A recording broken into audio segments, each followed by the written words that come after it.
So that was odd, but hey, what's up? So we're here in Bogota, and I thought I'd just talk some about Bogota while we're here in the Chapinero district. And for those who don't know, Chapinero is kind of, I describe it as like upscale. It's not going to be a place where you're going to save the most money. But my interest in this area was proximity to doing a lot of different things and kind of seeing around town. Wow, okay, we'll try it this way.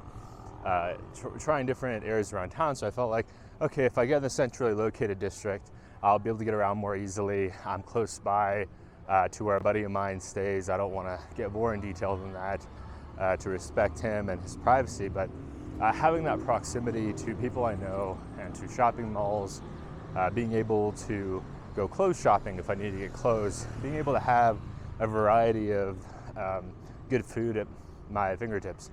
These kinds of things are really, really nice when you're still trying to get into a country. And I feel like there's layers to every culture. There's layers to every society, but here I just feel like there's so much to learn from somebody like me coming from this more Asian background. I have so many things to learn about this culture and the way that they do things. I really admire a lot about what I've experienced, of the people I've experienced so far and the people that I've interacted with and met, not just here in Bogota, but of course in Medellin. I spent a couple of months in Medellin, mostly working on programming, physics, and making videos, and that was a really good time. I have a lot of positive things to say about Colombia. I had no idea what to expect. I go into almost every country with zero expectations, and that's not to say that I think too little or too much, but I like to be able to assess accurately. That's something that I got from Ray Dalio. For those who don't know, Ray is a hedge fund manager, and he talks about how, you know, it's being kind is worthwhile, but when it comes to making assessments, you really need to assess accurately. You need to judge the situation as it is, and so yeah, I really didn't know what to expect here. There's a few things I'll mention that I'll go ahead and mention that I like. The weather is mild, at least for my preferences. In Medellin, it stays between 60 and 80 Fahrenheit. And then in Bogota, it stays roughly, I would say, between 45 and 60 degrees Fahrenheit. And that's quite comfortable. So in Medellin, you're thinking more like, in my mind, t-shirt and shorts weather. Here in Bogota, I think more like pants and jacket, and especially here in Bogota. Medellin is at altitude, but Bogota even more so. Medellin is around 5,000 feet. Bogota, I believe the average altitude in the city is 8,625 feet. And so it's not just the fact that it can be sunny here, although Bogota is more well known for having this kind of overcast vibe that you see now. You could probably even tell I'm running out of breath a little bit just because I still haven't fully adjusted to the altitude. I've been here for, say, a week, and I've adjusted pretty decent, but there's still some times, especially when I'm walking up hills, where I just need a breather. But let's see, talking about Bogota. With sunscreen, yeah, so that's the thing to be concerned about is because you're so high up and we're close to the equator, it's really important to have that. And you don't want to get a sunburn, even though it doesn't look like you can get a sunburn, you definitely can. I don't burn as easily just because of my ethnic background, but I still wear sunblock because I want to protect my skin, and especially when traveling over the long term. But Bogota. So I like that Bogota has this density. You can see probably from my Buildings of Bogota video that there's a lot of tall buildings here, and there's a lot of really cool architecture. And something I was reading in an article recently about Colombia and about Bogota is very unique in Latin American capitals and having this red brick motif. And I think it looks really cool. I can't put my finger on it, but it seems familiar. But yet I've never seen anything like it before, especially not like block after block or a block where, say, half the buildings are that red brick. It just looks, it's cool to look at. And maybe it reminds me of firehouses, like in firefighters. I used to want to be a firefighter when I was a little kid, and maybe that's what it is. It's hard for me to exactly put my finger on it, but that could be part of it.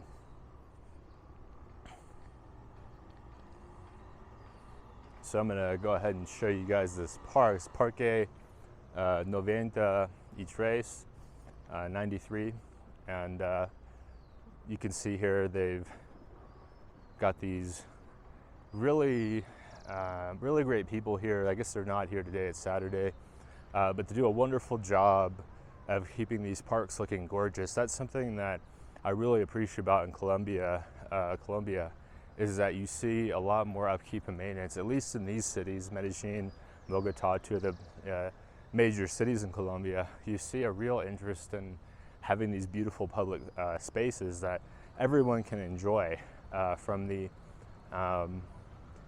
service industry employees to the banker types. They can come here and enjoy.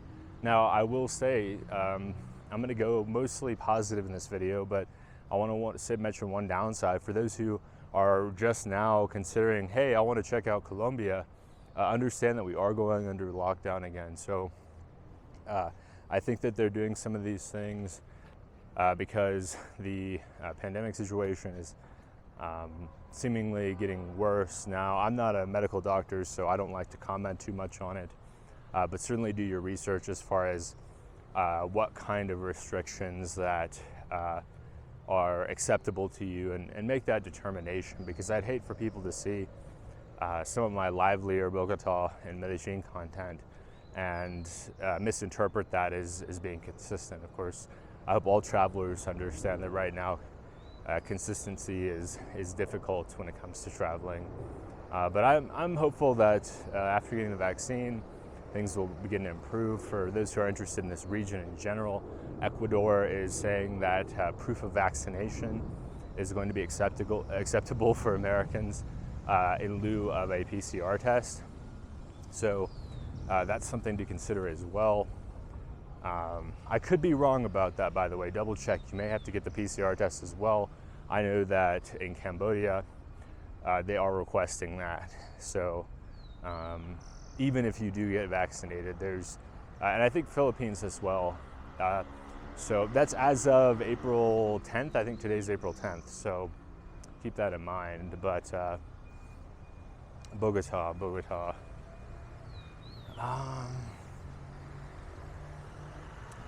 So I like the parks here. I like the urban density, this feeling that, hey, like I'm in a major city.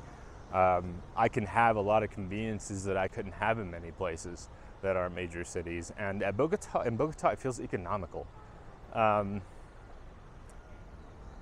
Not as economical as Medellin. I have to say Bogota is definitely more expensive. When I looked at cost of living calculator, it said 10% more. I feel like it's more like 20% more expensive, and part of that is just your ability to spend money here.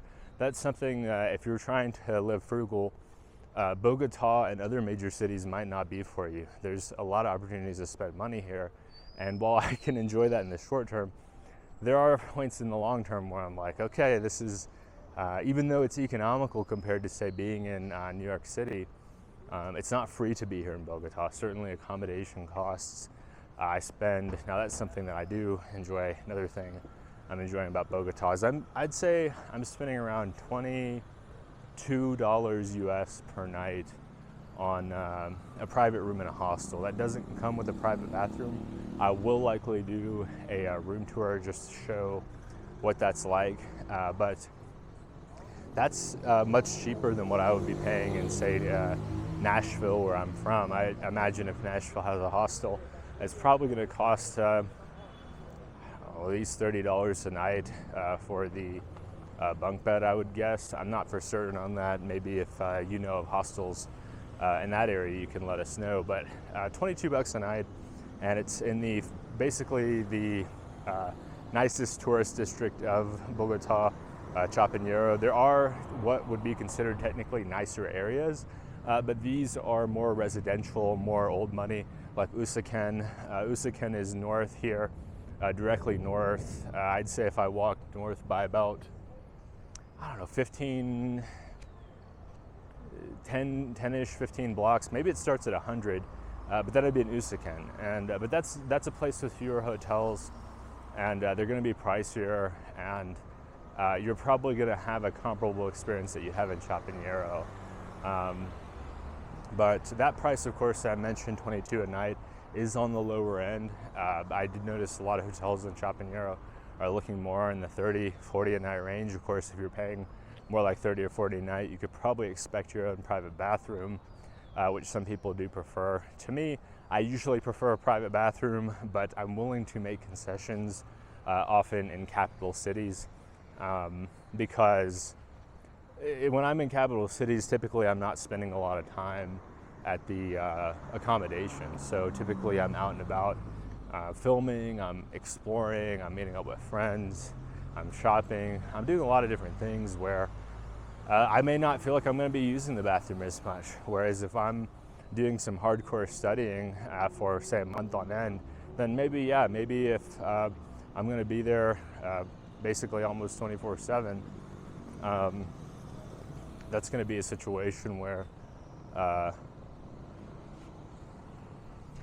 I want my own private space.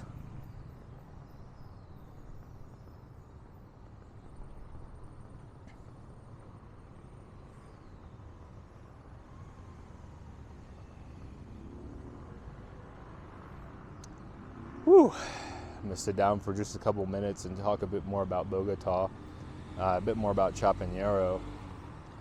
Taxis here are reasonable. I have heard horror stories about taxis. I prefer to do a lot of walking, but I will be more inclined to take taxis, especially when with local friends, that they can do the negotiating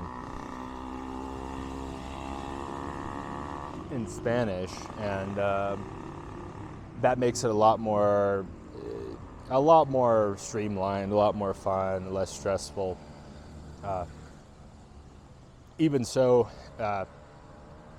it's definitely a walkable city. That's the next point I'm going to talk about here. Is if you're somebody that you like to be able to walk around, that you find yourself enjoying being able to walk to handle different kinds of errands, Bogota, especially Chapinero, is going to be possible to do that. Candelaria as well. I just haven't spent as much time in that part of the city yet. I've been down there once, and certainly it's popular among expats from what I've heard from locals and from expats. I can't speak as much, but from what I saw, I'd call that neighborhood walkable as well. And that's going to be really nice for those of you who don't want, like, let's say you're going to come here and stay for 3 months or whatever, and you're thinking, oh wow, 3 months, that's a long time to go without a car. Well, these kinds of neighborhoods, you can do it without a car. I don't get a car when I'm abroad. I don't like to drive abroad, not even motorbikes. I feel like it's just a lot of risk and danger that could be easily avoided. But that's a big reason why I'm a fan of Chapinero, is that walkability factor, that idea that I can, within, say, 5 blocks of my hotel, I can go to a pharmacy. I have, say, a half dozen restaurants that I like. There's a lot of, there's laundry. Laundry is going to be another big one. I like to be able to walk and handle laundry. I don't want to be trekking across the city to have to do something like that. What else is cool about Chapinero? Well, Western food. If you're somebody that likes Western food and you want to locate to Latin America or South America and you're unsure, like, am I going to be able to get a good burger? Well, first off, Colombia here, meat is very, very popular, and meat is very, very common, and that's not going to be an issue. But as far as Western food, If you're thinking, well, I might not always want the local preparation of a various dish, then you are going to want to locate in a place like Chapinero. And of course, there's going to be there's going to be other situations that what's it called? I'll just edit that out. There's going to be other situations where lost my train of thought. That's something you'll have to get used to in Latin America, is people coming up and wanting to sell you things regardless of what you're doing. Yeah. Anyway, getting back on track here. Western food, yeah. So if you're somebody that likes Western food, understand that that may not be as accessible in some districts. Now, I will say most of the districts without Western food at this point are going to be pretty unsafe. They're probably not going to be places that you're as likely to stay as a beginner, as somebody that's new. They're probably going to be more deep in the cut and require a lot more local language skills. I feel like if you have a lot of local language skills, then some of the stuff I'm talking about may not be as relevant. You may be able to look up content on Colombia that's in Spanish that is better. But that's something to consider, that if you like your American style burgers, if you like even sushi, which isn't American, but you could describe it as, I would personally, in 2020, as a part Japanese person, I would describe sushi as somewhat westernized, in the sense that many of the iterations of sushi that people have around the world are local iterations. Something that you don't see in Japan, at least I didn't see it almost at all, would be cheese in sushi. The vast majority of Asian people are lactose intolerant, myself included. I just can't handle it. But here, in many of the sushi places here in Bogota and in Colombia in general, you are going to have that. Now, of course, the higher end places that you're going to have a bigger ticket, that's going to be less likely. And they'll list it. They're not going to put cheese in your dish and you won't see it on the menu. In the case of sushi, at least as far as what I've seen, everything that I've seen in terms of sushi menus has described all the ingredients, and unfortunately it has caused me to kind of back off the sushi. I'm just not as big of a fan of the cheese because like I said, I can't handle it. But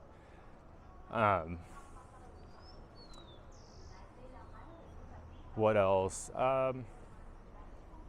And of course, you can have Colombian food here in Chapinero.